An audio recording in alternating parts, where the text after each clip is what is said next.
आप समझ गए होंगे। अगर हम नहीं समझेंगे तुम्हारी हस्ती मिट जाएगी, यहां तक कि तारीख में भी आपका नाम नहीं रहेगा। यही साजिश रची है ये आरएसएस की सपोर्ट की बीजेपी सरकार। आपको इस मुल्क से सफेद हस्ती से मिटाने का इन्होंने अज़म किया है। ये कोई नई चीज नहीं है। ये बिल अभी 24 में आई है, लेकिन इनकी साजिश 1925 से शुरू हो गई आरएसएस की। वक्फ संशोधन विधेयक 2024 के खिलाफ social democratic party of India द्वारा वक्फ की सुरक्षा और समाज की सुरक्षा के नाम से पूर्णिया के रंगभूमि मैदान में एक विशाल जनसभा का आयोजन किया गया।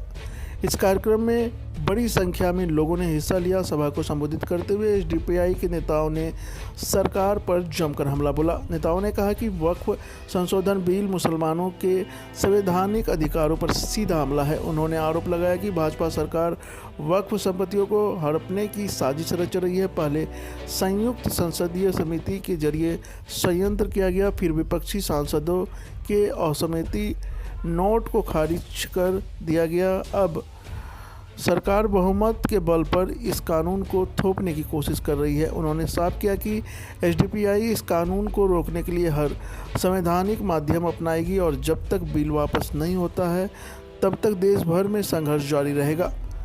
नेताओं ने आगे कहा कि वक्फ जायदादें अल्लाह की संपत्तियां हैं जिन्हें हमारे पूर्वजों ने वक्फ किया था। इसमें सरकार की कोई दखलंदाजी बर्दाश्त नहीं की जाएगी। यह बिल सिर्फ वक्फ संपत्तियों पर कब्जा करने का एक नया तरीका है जिसे किसी भी हालत में सफल नहीं होने दिया जाएगा।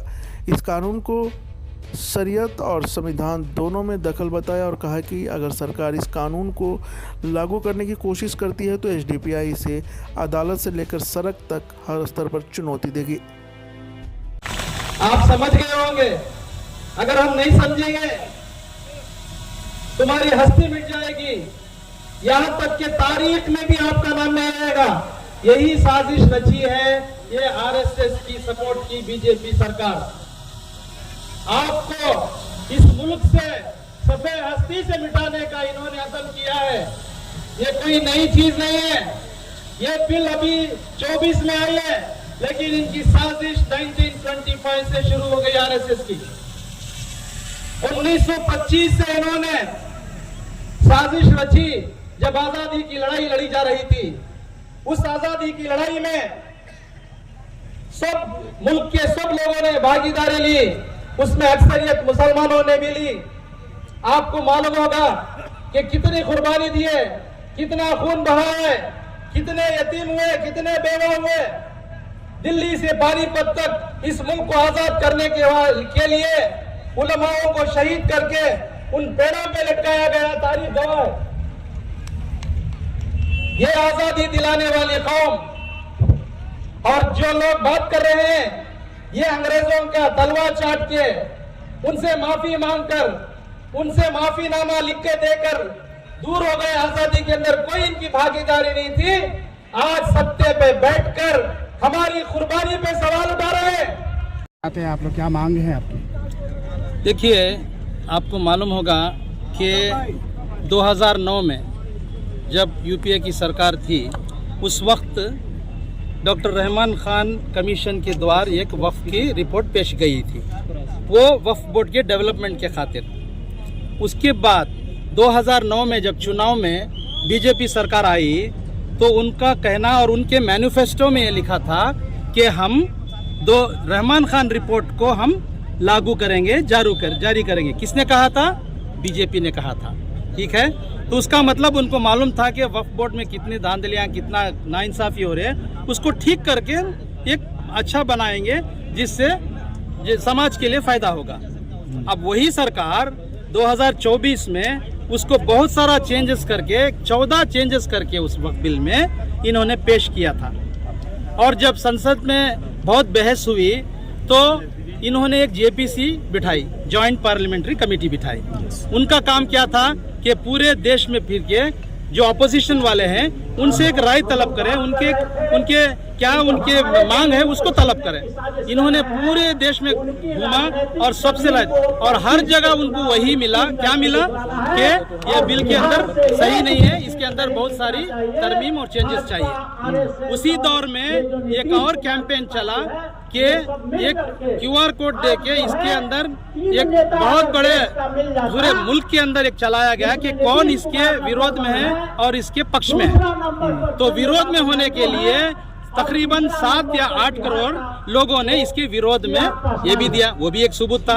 इसके बावजूद अभी चंद दिन पहले वो JPC वाले जब पार्लियामेंट में आकर पेश किए तो इसके अंदर कोई चेंज नहीं किए जो इन्होंने पूछा था, ऐसे ला के उधर पेश कर दिया।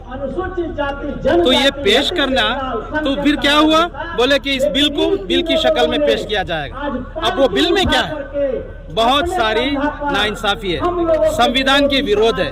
आर्टिकल 14 से आर्टिकल 30 तक जो एक नागरिक को दी गई अधिकार हैं, कई अधिकार है, उस अधिकारों में देखेंगे तो सारे अधिकारों का उल्लंघन है।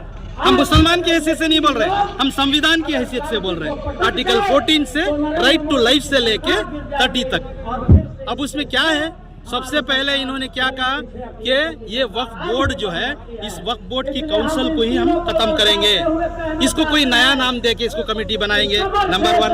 नंबर 2, इन्होंने कहा कि इस वक्फ बोर्ड को चलाने के जो लोग होते हैं, जो हमें आर्टिकल 29 और 30 इजाजत देता है कि हमें माइनॉरिटी इंस्टीट्यूशन चलाने की, कह रहे हैं कि उस कमेटी के अंदर 2 से 3 हिंदू होंगे। और 3, ये कहा कि इसकी सदारत या इसका फैसला लेना जो मुतवली और जो चेयरमैन और जो बोर्ड का सदर होता है उसको हटा के कलेक्टर को देंगे। और उन्होंने कहा कि जो संपत्ति जो वक्फ की जायदाद में सरकार बैठी है, कुछ बना के कई भवन बनाया है, कई विधानसभा बनाए, कोई लिए, कोई हमको हर्ज नहीं है, उसका कुछ किराया देना है, ठीक है। ये कह रहे हैं कि सारी संपत्ति जो वक्फ की जमीन पर सरकारों ने बनाई है इसको जब्त कर लेंगे। तो ये क्या हुआ है। फिर इसके बाद इसके अंदर एक ट्रिब्यूनल बैठती थी, यानी इसकी निजी मसाइल को कोर्ट को जाने की जरूरत नहीं, वक्फ ट्रिब्यूनल थी, वो वक्फ ट्रिब्यूनल उसका फैसला लेगी, वहां पर अदालत चलेगी। उस अदालत को निकाल कर फिर डीसी और कलेक्टर के हाथ में दिया, जबकि कलेक्टर साहब को इतना बोझ है कि वो रेवेन्यू और दूसरे मसाइल को ही हल करने के लिए वक्त नहीं है, तो ये कहां से करेंगे। तो हम ये सवाल कर रहे हैं कि ये सब विरोध है। ऐसे तो 14 है, बहुत सारे हैं इसके अंदर, ये सब एकदम अलग है। लेकिन आप खुद कह रहे हैं कि वक्फ बोर्ड में कई खामियां हैं, तो सरकार भी उस खामियां को सुधार करने की बात कर रही है, तो फिर इसमें कहाँ है। बिल्कुल अच्छा है, खामियां सुधारने की ही बोल रहे हैं। आप उसमें फिर बदल के आपका अधिकार लाना, हम कब्जा कर लेंगे, ये कौन सा कानून है, ये कौन सा इंसाफ है। तो कह रहे हैं कि आप पेपर दिखाइए। हाँ, पेपर उसमें कहाँ है एतराज। अच्छा, हम बताते हैं कितने मठ हैं, कितने गुरुद्वारे हैं, कितने बड़े बड़े संस्थाएं हैं जो सामान्य जमाना पहले जब राजा महाराजे 100 साल 500 600 साल पहले दी गई थी, क्या उसका कागज है। उनके पास भी कागज नहीं है, क्योंकि वो 700-800 साल पहले दिए। उस वक्त कागज रखने का सिस्टम ही नहीं था, अभी तो आया सिस्टम। तो अगर कानून बनाना है तो सबके लिए कानून है ना। आपके मठ का जो निजाम है उसके अंदर कोई दूसरे 2 मुसलमानों को रखने की मांग करेंगे तो तैयार हैं आप? नहीं है, क्योंकि उनको अधिकार है, संविधान ने उनको अधिकार दिया है, जो उस अधिकार पे वो अपना चला रहे हैं। डीएम के नाम पे क्या आपत्ति है। डीएम कौन होते हैं, ये हमारा निजी मसला है। हमारे तो जिला के मालिक, हाँ, वो जिला के मालिक और रेवेन्यू और दूसरे देखने के लिए ये रिलीजियस इंस्टीट्यूशन का एक्ट है। आर्टिकल 29 और 30 कहता है कि तुम्हारे इदारे, तुम्हारी संपत्तियां चलाने का अधिकार तुमको दिया गया, तुम उसका संभालो, तुम चलो। आप कौन होते इसके अंदर दाखिल देने वाले हैं? इसके अंदर कई चीजें हैं, इसके अंदर खबरस्तान है, ईदगाह है, इसके अंदर यतीम खाने हैं, यानी ऑर्फनेजेस हैं, स्कूल्स हैं, हॉस्पिटल्स हैं, इंस्टीट्यूशंस हैं, ये सारे चीजें हैं। अगर नहीं दिखाएंगे तो जब्त कर लेंगे। ये क्या है, ये नाजायज तरीके से कर रहे थे, नाजायज तरीके से बुलडोजर लाके बोल रहे थे मासूमों को। जब वहाँ रोक टोक आई अदालत में, अब कानून बनाकर हड़प करना चाहते हैं क्या? ये कहाँ सा इंसाफ है? फिर संविधान का रहा, ये संविधान के बिल्कुल खिलाफ है। ये सिर्फ मुसलमानों का नहीं है, आज मुसलमान है इसके पीछे लगेगी, इसके पीछे सिख लगेंगे, ईसाइयों को लगेंगे। परिचय अपने को दीजिए। मैं डॉक्टर महबूब शरीफ, बिहार प्रभारी नेशनल वर्किंग कमेटी मेंबर, और हमारे कामले साहब हैं, इनसे भी ये भी आपसे संबोधित कर सवाल पूछा, मूल बात जो है शॉर्ट में उसका सीधा सीधा जवाब ये है कि भारत में सिर्फ सत्ता में बैठे हुए लोग नहीं, सत्ता के बाहर बैठे हुए लोग भी यदि संविधान के किसी भी आर्टिकल का उल्लंघन करते हैं तो social democratic party of India उसको जनता में ले जाकर जनमत का मुद्दा बनाएंगे, क्योंकि ये जनता के विरोधी है। आर्टिकल भारतीय संविधान में माइनॉरिटीज के लिए आर्टिकल 25 से लेकर आर्टिकल 30 तक आर्टिकल लिखे हुए हैं। 25 से लेकर 30 आर्टिकल तक जो बनता है वो वक्त के बारे में, गुरुद्वारा के बारे में, मस्जिदों के बारे में, मंदिरों के बारे में निर्णय लेना चाहिए। हमारा कोई एतराज नहीं है, मगर आर्टिकल 25 से लेकर 30 आर्टिकल तक का उल्लंघन करके किसी एक कौम के विरोध में SC/ST OBC का जनमत बनाने के लिए यदि ये इसका उपयोग और प्रयोग किया जाता है तो SC/ST OBC के लोग भी इस आर्टिकल का उल्लंघन होने की वजह से जो संविधान के रक्षक है वो संविधान को बचाने के लिए ये वक्फ बोर्ड के कानून का विरोध करने के लिए रास्ते पर उतरने वाले हैं। JPC में ओवैसी साहब और कई ऐसे बड़े मुसलमान हैं, तो वो भी तो इसमें काम कर रहे हैं, वो भी तो देख रहे हैं। फिर JPC एक आदमी की नहीं होती है, JPC जो होती है बहुत लोगों की होती है और बहुसंख्यकों का निर्णय अंतिम माना जाता है। जैसे कि अभी आपने देखा कि चुनाव आयोग का चीफ इलेक्शन कमीशन जो है वो सिर्फ भारतीय जनता पार्टी ही चुन सकती है, क्योंकि 2-1 से जो निर्णय लिया जाता है, पहले 2-2 से लिया जाता था, अभी 2-1 से लिया जा रहा है, ये भी संविधान विरोधी है। तो ये वक्फ बोर्ड का भी निर्णय जो है बहुसंख्यक लोगों के द्वारा लिया गया निर्णय गलत भी हो सकता है। यदि बहुसंख्यक लोगों ने कहा कि इस देश के मीडिया को खत्म कर देना है, तो क्या आप लोग इस निर्णय को मानेंगे?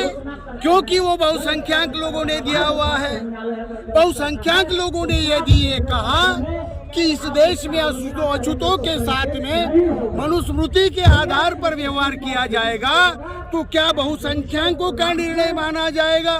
नहीं माना जाएगा, क्योंकि संविधान इसको इजाजत नहीं देता। और इसीलिए ओवैसी साहब वहाँ है, बात रखते हैं, मगर JPC में जो लोग बैठे हुए हैं उनका दिमाग मनुवादियों का है। इसके लिए वो हमारे नुमाइंदे नहीं है, हमारे नुमाइंदे जनता है। जनता के बीच जाकर इस इशू को हम जनमत में बदल देंगे ताकि जनता सही अपने नुमाइंदे संसद में भेजे। मैं BM Kamle, social democratic party of India का नेशनल वाइस प्रेसिडेंट, मुंबई।